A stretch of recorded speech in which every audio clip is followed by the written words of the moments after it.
312 771 candidats au bac frappent à la porte des universités et grandes écoles. Les résultats du baccalauréat qui seront connus le 27 juillet prochain. Et puis les habitants de Mosikro sont toujours sur le site à risque où 2 personnes ont perdu la vie dans la nuit de jeudi à vendredi après des pluies diluviennes. Bonsoir et bienvenue dans le journal.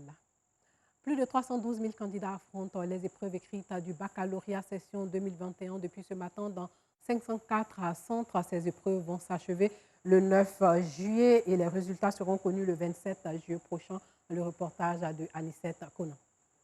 Ils sont au total 312 771 candidats repartis dans 504 centres sur le territoire national à faire face aux épreuves écrites du baccalauréat 2021. Ici au lycée classique d'Abidjan, les candidats accompagnés de leurs parents se disent confiants.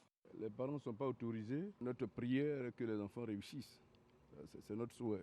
Aujourd'hui, on compose en français et en histoire. Je crois que je peux le faire. Voilà, puisque j'ai bossé durant tous les 9 mois, donc je sais que je suis à la hauteur. Début de composition, après 20 minutes de concentration, les candidats sont prêts et trouvent les sujets abordables, contrairement à d'autres animés par le stress. Ce matin, ça se passe pour le moment bien. L'épreuve m'a l'air abordable. Bon, vu que je n'ai pas encore terminé, je verrai pour la suite. C'est l'épreuve de français. Je dois la dissertation. Je me sens prête pour affronter et obtenir le bac. Cette année, c'est ma première fois. Et j'espère que, par la grâce de Dieu, ça va marcher. C'est l'épreuve de français. Je suis un peu stressé. Comme c'est le premier jour, bon, je crois que le deuxième jour, ça va aller. Atmosphère paisible dans les centres du lycée moderne Amangou Victor de Makuri, le lycée classique de Cocody et le collège moderne de Cocody. Le chef de centre du lycée classique 2 d'Abidjan rassure quant au bon déroulement de l'examen non sans rappeler les mesures prises lors des cas de fraude. Le déroulement, je pense que jusqu'à cette heure-là, il n'y a pas de difficulté pour le moment. Il n'y a pas de difficulté, tout se déroule bien à la gendarmerie, à l'école de la gendarmerie, jusqu'au contrôle et la mise en place. Je pense que tout se déroule bien. S'il y a un candidat qui est pris, selon le manuel, il y a d'abord, on récupère la copie, l'enveloppe, on prend la convocation, on prend toutes les pièces et on fait sortir l'enfant. Après des anomalies constatées lors des épreuves du BEPC et le démantèlement d'un vaste réseau de fraudeurs lors des épreuves orales du baccalauréat 2021, à présent, les regards des Ivoiriens sont tournés vers le dernier virage de ces examens à grand tirage qui constitue aujourd'hui un autre grand défi pour le ministère de l'Éducation nationale et de l'alphabétisation de la ministre Mariatou Koné. Rendez-vous est pris le mardi 27 juillet 2021 à 14h précises pour la proclamation des résultats du baccalauréat 2021. L'Université musulmane africaine, elle, célèbre la sortie de sa première promotion d'étudiants dans la commune de Cocody. Ces 98 étudiants ont une licence en sciences économiques et de gestion, sciences juridiques, administratives et politiques. Le reportage de Bintou Pekeli. Ils sont les 4 meilleurs étudiants sur les 98 étudiants sortant de la promotion 2017-2020, première promotion de l'Université musulmane africaine UMA. Issus des filières des sciences économiques et de gestion, sciences juridiques, administratives et politiques, ces majors de promotion en licence se disent prêts à intégrer la vie professionnelle. Après 3 années d'intense travail, nous sommes aujourd'hui récompensés et c'est déjà un honneur d'être au centre de cette cérémonie. Nous avons beaucoup appris pendant ces 3 années. Nous sortons d'ici avec de grandes connaissances, bien sûr, et aussi de très bons conseils qui vont nous aider dans le monde professionnel. À l'image de ces apprenants, les parents sont tout aussi heureux. Tous témoignent du bon comportement de leurs enfants. Ça a beaucoup changé l'éducation dans ma famille. Je suis très heureux de voir que ma fille, en plus de venir à l'université, elle a inculqué à ses petites sœurs et ses frères à la maison vraiment la religion musulmane. Ça, je l'ai beaucoup aimé. Et elle est major, et ça fait encore doublement plaisir. Au départ, ça a été une appréhension lorsqu'on a reçu l'affectation et qu'elle venait ici. Mais durant le cheminement, nous nous sommes rendus compte que tout allait bien. En tout cas, elle a reçu une bonne éducation et c'est ce qu'on réclame pour un enfant. La première promotion de l'UMA est baptisée promotion Cheikhoul Aïma Bouakari Fofana en hommage au guide suprême de la communauté musulmane décédé en 2020. un signe de reconnaissance pour le COSIM, Conseil supérieur des imams, des mosquées et des affaires islamiques en Côte d'Ivoire. C'est une façon pour nous de lui dire merci et de l'immortaliser pour qu'il ne soit pas dans l'oubli, parce que ce n'est pas quelqu'un qu'on doit oublier. Et ils feront l'effort d'incarner les valeurs du Cheikh Ahimad Bouakari Fofana, Inch'Allah. Pour les responsables de cette université, l'excellence doit être maintenue. Nos efforts sont aujourd'hui récompensés par ces résultats. Mais ces résultats ne doivent pas nous faire dormir. Il faut aller de l'avant et il faut travailler davantage. L'université doit être un établissement qui sera un établissement de référence. Cette cérémonie de remise de diplôme de la première promotion de l'Université musulmane africaine est placée sous le parrainage de Aboudraman Sissé, secrétaire général de la présidence de la République. Les 98 étudiants sortants devront s'inspirer de son parcours pour leur insertion socio-professionnelle. Le 2 juillet dernier, 2 personnes ont perdu la vie à Mosikro, dans la commune d'Atekoubé, après un glissement de terrain. À la suite de ce drame, le maire de la commune a invité les populations à quitter ces zones à risque. Mais que nenni. Ce matin, nos reporters Colette Ilboudo et Gilles Tonien se sont rendus à Mosikro et ont retrouvé des personnes dans leur maison sur le flanc des collines. 3 jours après l'éboulement de terrain qui a coûté la vie à 2 personnes à Mosikro dans la commune d'Atekoubé, après de fortes pluies, plusieurs personnes vivent encore sur le site malgré l'appel à quitter les lieux lancés par le maire. Ces personnes avaient été logées dans un hôtel, mais lorsque nous nous y sommes rendus ce matin, aucun de ces habitants ne s'y trouvait. On nous a logés premier jour à l'hôtel. On est parti une seule nuit, on nous dit que c'est bon. Donc on vient, c'est ici, on se couche. Il n'y a pas de maison, même si on a couché, mais il n'y a pas de maison même. On ne doit même pas soutenir même dans cette affaire-là. La dame qui est assise là, elle a 5 enfants. Elle doit avec ses 5 enfants-là. Hôtel, on est parti dormir là-bas. C'était un jour seulement. On a dormi là-bas, puis le lendemain, on est venu à la maison. Puisqu'on ne sait pas où on est parti. Donc on est revenu ici encore. Donc les attend vos décisions. Les agents de la mairie sont venus samedi pour dire qu'ils sont venus nous déloger, de quitter l'hôtel. Et nous ont appelé, moi je suis parti, le gérant, puis je les ai trouvés à le commandant de la mairie, agent municipal là. Je les ai trouvés tous là-bas, c'est ce qu'ils m'ont dit. Et puis nous, on a pris nos barres, nous sommes venus. Comme je ne les connais pas trop, j'ai appelé le maire adjoint, M. Dro, pour lui dire qu'il y a des gens qui sont venus, ils veulent déloger les gens. Il a dit c'est qui? Il dit je comprends. Il dit le responsable du point c'est M. Victor. Je dis qui est Victor. Ça, je suis allé, il dit lui, et puis je lui ai donné le téléphone. Monsieur Victor. Je vais le téléphone, tu as posé à lui. Et puis quand ils ont posé, ils m'ont dit. Qu'est-ce qu'on a posé? Attends, quand on a fini, vous avez dit, on n'a qu'à attendre toute la famille. Ils vont voir s'ils n'ont pas laissé des bagages dedans. Et c'est comme ça, ils sont venus devant vous, et puis ils sont partis. Sinon, moi-même, c'est une bonne affaire pour moi, puisque 3 jours, des clients, ça me rapporte. Moi, je ne peux pas, en dehors déjà, chasser un client. Le secrétaire général de la mairie s'est rendu dans le dit hôtel pour faire le constat du départ des habitants de Mosikro. J'ai appris que les familles ne sont plus dans les chambres où on a eu à les loger. Le vendredi exactement, c'est moi qui étais là et j'ai attribué les chambres aux familles. Avant de partir, nous avons dit qu'ils sont là pour 3 jours, jusqu'à lundi.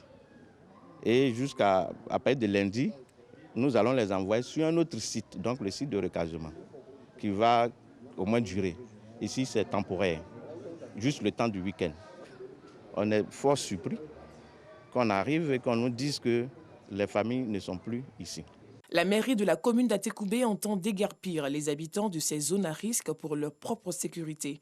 La municipalité rassure la population qu'un plan de recasement est prévu. Le programme qui a été fait, à partir de lundi, après-midi, on les envoie sur le nouveau site. Et ils prennent tous leurs bagages, ils vont avec, et puis le mardi, on détruit le site. C'est ici, à l'EPP du Rhum, au Biomarque 2, dans la commune d'Atekoubé, que ces personnes seront recasées. Ce sont au total 17 familles, constituées de 34 adultes et 47 enfants, qui seront logés sur ce site et pris en charge par la mairie d'Atekoubé pendant 2 mois, le temps qu'une solution définitive soit trouvée. Et puis le Conseil supérieur des métiers de l'optique en Côte d'Ivoire a organisé à la Chambre de commerce et de l'industrie de la commune du Plateau sa cérémonie de présentation et de mise en route de ces délégués régionaux. Objectif, fédérer les opticiens autour d'un intérêt commun pour des soins de qualité. Le reportage de Joël Gossé. Fédérer les opticiens autour d'un intérêt commun, telle est la nouvelle mission que s'est assignée le Conseil supérieur des métiers de l'optique de Côte d'Ivoire. C'est toujours une belle occasion pour nous de travailler pour l'administration qui nous engage, travailler pour le Conseil des opticiens, travailler pour le CSM aussi. Et nous sommes très contents que la présidente nous ait choisis comme délégué du site Abidjan et on espère pouvoir remplir la mission pour laquelle on a été assigné. Je suis vraiment contente que la cérémonie de présentation des délégués régionaux du CSM aussi se soit déroulée dans une ambiance bon enfant de convivialité et de joie. Je suis contente parce que cette cérémonie est pour nous un démarrage d'une nouvelle facette de notre association. Considérés comme des ambassadeurs du Conseil supérieur des métiers de l'optique de Côte d'Ivoire, ces délégués régionaux sont appelés à offrir des soins oculaires de qualité aux populations des différentes localités. Le registre des opticiens compte à ce jour 450 membres. 5e édition de la journée de l'emploi pour les personnes en situation de handicap, dénommée Journée Handi Emploi, célébrée dans la commune du Plateau. La thématique de cette édition, rendre mon handicap visible pour permettre à l'entreprise d'agir, avec pour particularité la promotion de l'insertion socio-professionnelle et l'accompagnement des personnes en situation de handicap invisible. Au Plateau, la 5e édition du Salon de l'emploi pour les personnes en situation de handicap, une opportunité d'emploi pour cette frange de la population. Le secteur privé s'engage au recrutement des personnes en situation de handicap. Environ 12 entreprises privées ouvrent leurs portes pour des stages CDD et CDI. Les personnes en situation de handicap invisible sont des personnes en situation de handicap qu'il faut prendre en compte au sein des entreprises. Les maladies invalidantes, la drépanocytose, la maladie de Crohn, l'arthrose ou l'endométriose, etc. Ce sont des maladies qui sont des maladies invalidantes et ces personnes-là sont considérées de par le monde comme des personnes en situation de handicap et la libellule a agrandi son champ d'action et la libellule participe à leur insertion et à leur intégration professionnelle. Cette vague d'insertion des personnes en situation de handicap dans les entreprises privées prend en compte une proportion de 150 à 200 personnes. Pour le président de la Fédération des associations pour la promotion sociale des handicapés de Côte d'Ivoire, la problématique de l'emploi connaît une évolution. Rendre mon handicap visible pour permettre à l'entreprise d'agir, thème évocateur de cette 5e édition. L'innovation majeure de cette édition, l'entretien d'embauche des diplômés menés par les chefs d'entreprise sur le champ. Le Bureau ivoirien des droits d'auteur a reparti plus de 2 milliards de droits d'auteur entre 41 156 sociétaires de 2020 au premier semestre de 2021. Le maire de la commune de Cocody et la ministre de la Culture et de l'Industrie des Arts et du Spectacle étaient présents à cette rencontre. Georges Tido. Plus de 2 milliards de francs CFA ont été répartis entre 41 156 sociétaires de 2020 au premier trimestre 2021.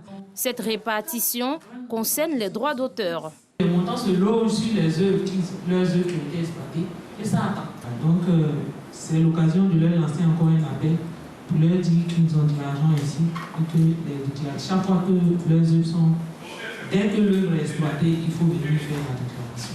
Quand vous organisez votre événement et que vous jouez la musique sans vous acquitter du droit d'auteur, c'est du piratage. Parce que vous avez le devoir de déclarer, d'avoir une autorisation et d'utiliser et en fait de payer. Une cérémonie qui s'inscrit également dans le cadre de l'axe 2 du plan d'action stratégique dénommé « Élargir l'assiette de perception en vue d'accroître les ressources ». La mairie de Cocody et le Burida ont signé une convention de partenariat le 23 juin dernier. La dite convention vise à sceller une collaboration entre les services de recouvrement de la mairie et ceux du Burida en vue de veiller au respect du droit d'auteur sur le périmètre communal. Plus tôt dans la matinée, l'on a assisté au salut aux couleurs en présence du ministre de la Culture, de l'Industrie des Arts et du Spectacle, ainsi que du maire de la commune de Cocody. C'est d'abord remplir un devoir civique et ensuite participer à la vie du Burida, le Bureau ivoirien des droits d'auteur, et encourager l'équipe managériale qui est là en ce moment, qui fait du travail, du bon travail pour le monde culturel. Qu'ils sachent que la mairie de Cocody sera à ses côtés pour pouvoir valoriser et aider tous les artistes à rentrer dans leurs droits. Instituée par le directeur du Burida, cette cérémonie mensuelle vise à participer à l'éducation civique du personnel et des sociétaires. Hors de chez nous au Nigeria, des hommes armés ont envahi un pensionnat de l'État de Kaduna et kidnappé 140 lycéens. Dernière attaque de ce genre qui frappe depuis plusieurs mois déjà le nord-ouest du pays. Au total, 165 lycéens dormaient dans le pensionnat du lycée Bethel Secondary School dans la localité de Shinkun. 25 autres ont réussi à s'échapper. Il s'agit de la troisième attaque importante commise à Kaduna ces 3 derniers jours. Voilà, c'est tout pour ce soir. Merci de nous avoir suivis.